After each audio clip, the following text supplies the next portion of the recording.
qu'il refermait que l'on frappa à nouveau. C'était Anne et sa maman, suivis par la famille du grand Antoine ainsi que celle de Louise. Tous ces gens, transis de fer, étaient bloqués par la tempête. Il leur était impossible d'aller plus loin que le château du Schlossberg. Le vieil homme alla vite chercher des couvertures et installa tout ce petit monde bien au chaud près de la cheminée.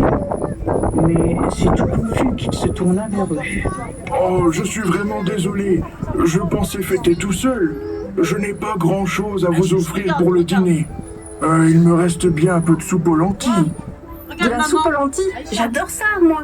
Ne vous inquiétez pas, les enfants. Ce n'est pas un problème. Nous avons encore du pain d'épices et des spritz que nous devions emmener chez ma sœur. Nous aussi, nous avons de quoi manger. Chacun avait emporté un plat ou un dessert qu'il comptait partager avec ses hôtes pour le réveillon de Noël.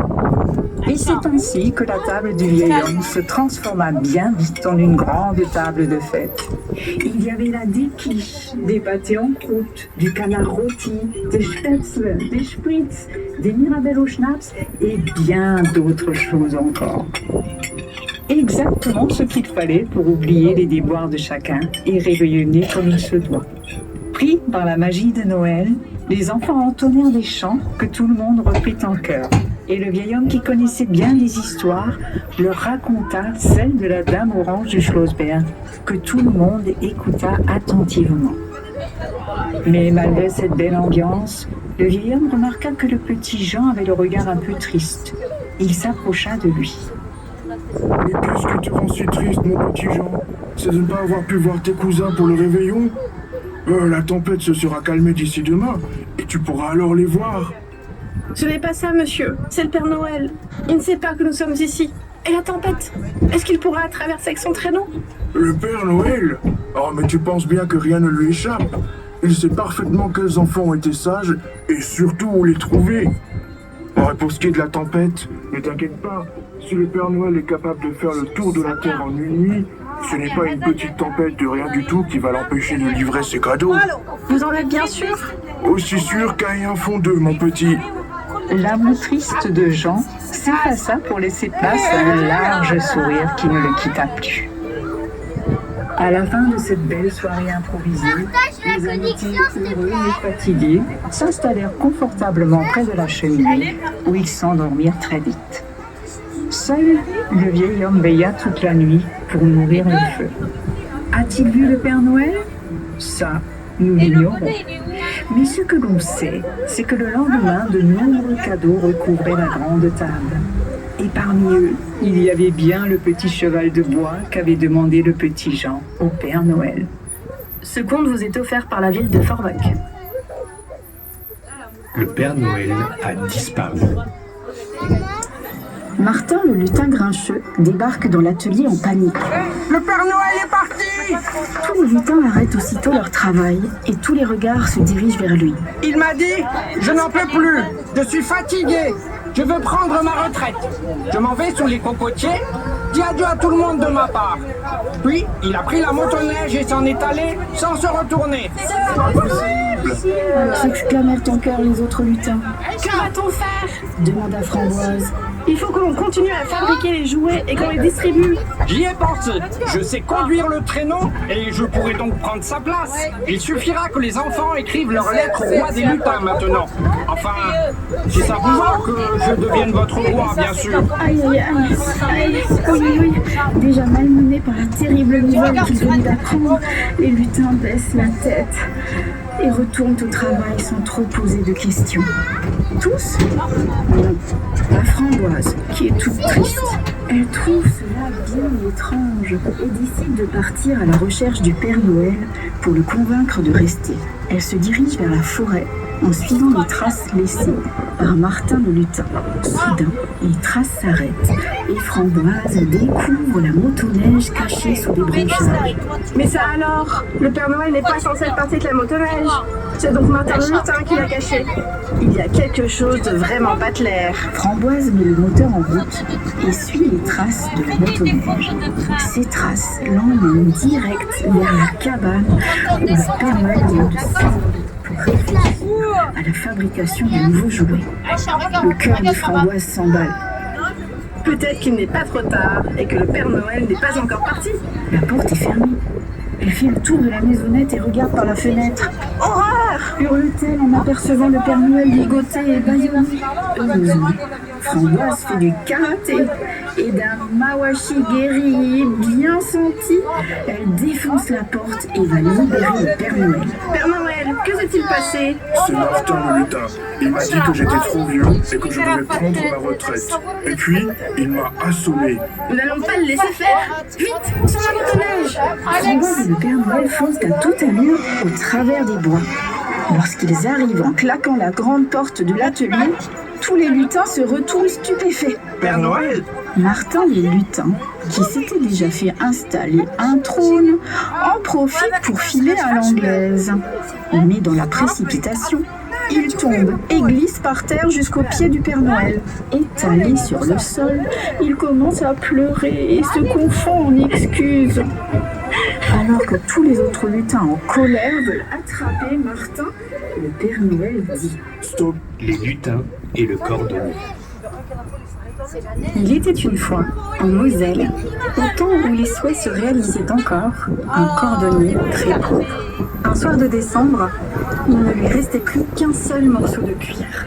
Il décida de découper la forme d'une paire de souliers dans ce dernier morceau et se dit Bon, maintenant ça suffit. Je vais aller me coucher et je finirai cette paire de souliers demain. Le lendemain matin, quelle ne fut pas sa surprise pour son établi.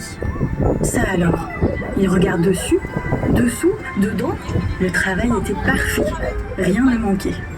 En sifflotant gaiement, il les place en vitrine. Peu après, un client entre dans la boutique.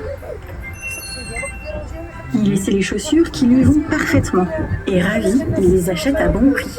Avec cet argent, le cordonnier peut acheter 2 morceaux de cuir pour faire 2 paires de souliers. Le soir, il découpe la forme des chaussures dans le cuir et comme il ne voit plus assez clair, il va se coucher.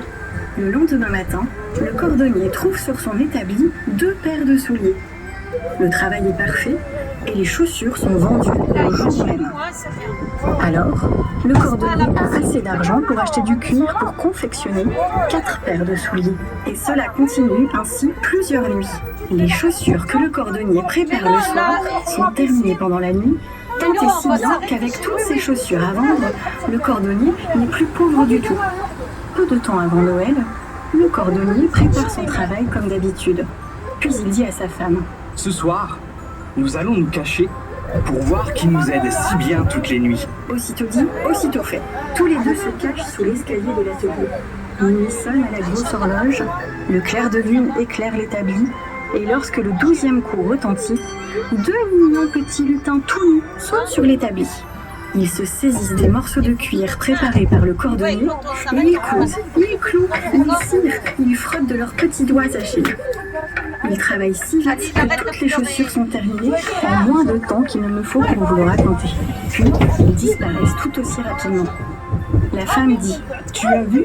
Ils sont tout nus. Ils doivent avoir froid.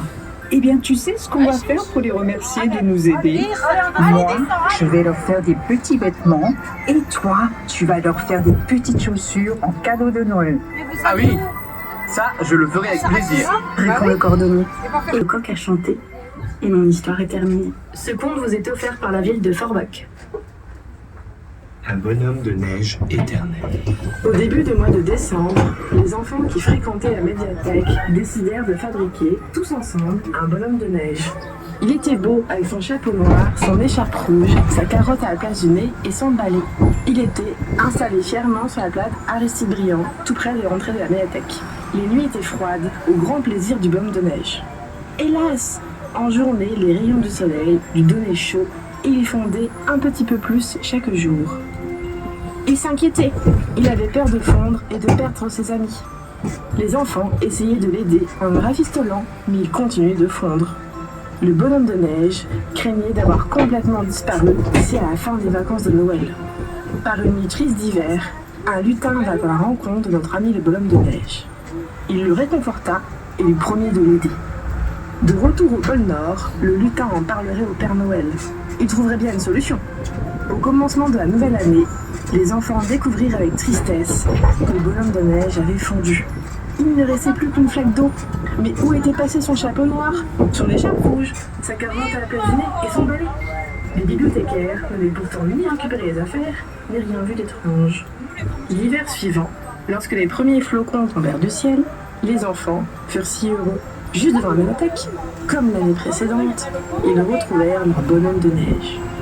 C'était bien leur ami, avec son chapeau noir, son écharpe rouge, sa carotte à la place du nez et son balai. Le Père Noël, avec l'aide du lutin, avait emmené le bonhomme de neige au pôle Nord après avoir fini la distribution de jouets. Le bonhomme de neige avait passé l'année en compagnie des reines du Père Noël et avait pu reprendre des forces.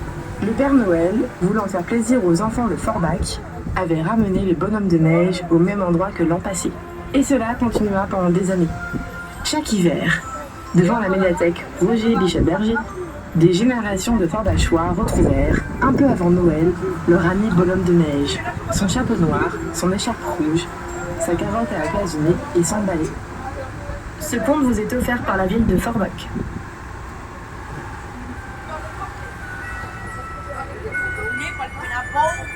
On vous souhaite un joyeux Noël, on vous souhaite un joyeux Noël, on vous souhaite un joyeux Noël, Noël à Forbach, du haut du Schlossberg, on peut voir la neige, recouvrir la ville de son manteau blanc. On vous souhaite un joyeux Noël, on vous souhaite un joyeux Noël, on vous souhaite un joyeux Noël, Noël à Forbach. Partout dans la ville se sont installés de bien jolis chalets pour boire et manger. On vous souhaite un joyeux Noël, on vous souhaite un joyeux Noël, on vous souhaite un joyeux Noël, Noël à Forbach. Le sentier des lanternes va vous émerveiller de toute sa magie et sa féerie. On vous souhaite un joyeux Noël, on vous souhaite un joyeux Noël, on vous souhaite un joyeux Noël, Noël à Forbach. Du haut du Schlossberg, on peut voir la neige recouvrir la ville de son manteau blanc. On vous souhaite un joyeux Noël, on vous souhaite un joyeux Noël, on vous souhaite un joyeux Noël, Noël à Forbach.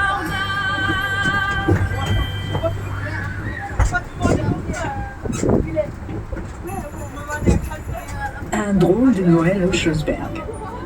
L'histoire que nous allons vous raconter s'est passée il y a fort longtemps, ici, à Forbach, la veille de Noël. À l'époque dont nous parlons, le château du Schlossberg était encore habité. Un vieil homme y vivait seul. Il avait perdu sa famille depuis quelques années déjà et s'apprêtait à passer les fêtes en solitaire. Pour occuper son temps et ne pas se laisser gagner par la tristesse, il avait pour habitude de monter dans la plus haute tour du château. De là, il avait une vue incroyable sur la ville de Forbach dont il connaissait la plupart des habitants. Et en cette veille de Noël, c'est le cœur un peu serré qu'il les voyait se mettre gaiement en route pour aller réveillonner en famille. Mais la nuit tombait, le ciel se couvrait de gros nuages et le froid se renforçait.